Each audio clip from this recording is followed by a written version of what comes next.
欢迎来迪拜，迪拜花2600万让你坐飞机既能看到。大家好，我是迪拜小迪，看看今天迪拜都发生了什么。迪拜一名送货骑手因车祸导致瘫痪，打了1年官司后获赔500万迪拉姆。迪拜一名22岁的送货骑手因车祸导致瘫痪，获得了500万迪拉姆的赔偿。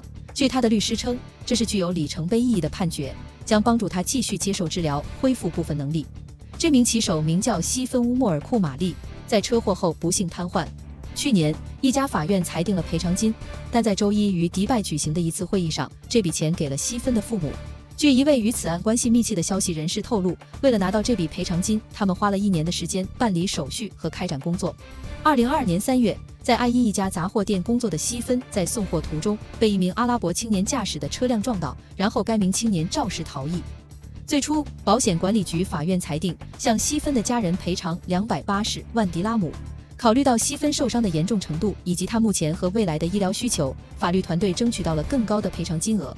他们的努力得到了回报，上诉法院将赔偿金提高到了500万迪拉姆。最高法院随后维持了这一判决。锦鲤附身，俄罗斯美女第一次在阿联酋购买彩票就喜中10万迪拉姆。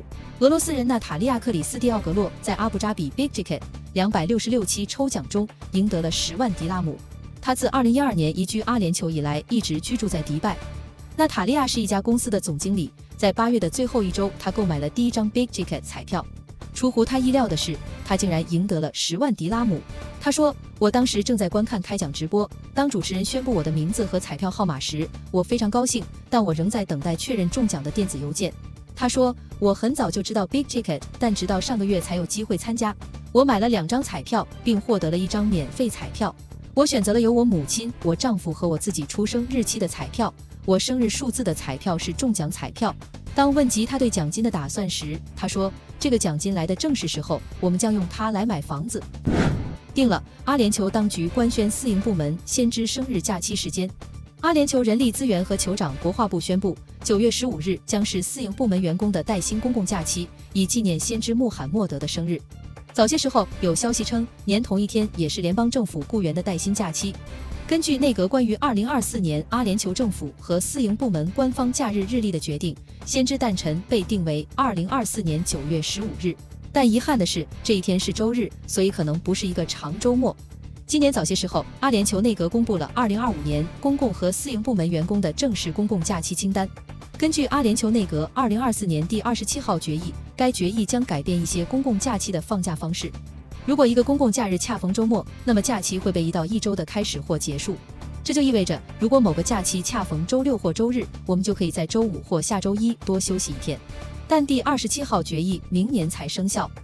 阿联酋签证大赦1周后，迪拜共处理近2万份大赦申请。迪拜居留和外国人事务总局在大赦或宽限期启动的第1周内处理了19784份申请。在大赦或宽限期内，签证违规者可以使其签证状态合法化或免于罚款离境。该局周一表示，其中98.96%的申请在48小时内处理完毕，这反映了数字服务和相关工作团队的效率。90%的申请是通过数字平台提交的。位于迪拜 Al Avir 的主要身份调整中心在第1周接待了2393名来访者，占迪拜申请人总数的10.15%。当局表示，通过86个 AMER 中心和数字平台处理了多达17391份申请。为了让你坐飞机时看见欢迎来到迪拜的标语，迪拜花了2600万迪拉姆。现在，当你坐飞机前往迪拜快要降落时，你会看见一道独特的风景。在36万平方米的绿地上，欢迎来到迪拜的巨幅标语赫然入目。据迪拜市政当局透露，标语所在位置为机场路和谢赫穆罕默德本扎耶德路交叉口处，是迪拜耗资2600万迪拉姆的大型项目的一部分。该项目现已完工，是迪拜酋长国目前最大的绿地美化项目。该项目采用现代和可持续设计，项目周边种植了5万株植物，这些植物都经过精心挑选，以增加美感。以上是本期视频，欢迎交流点评。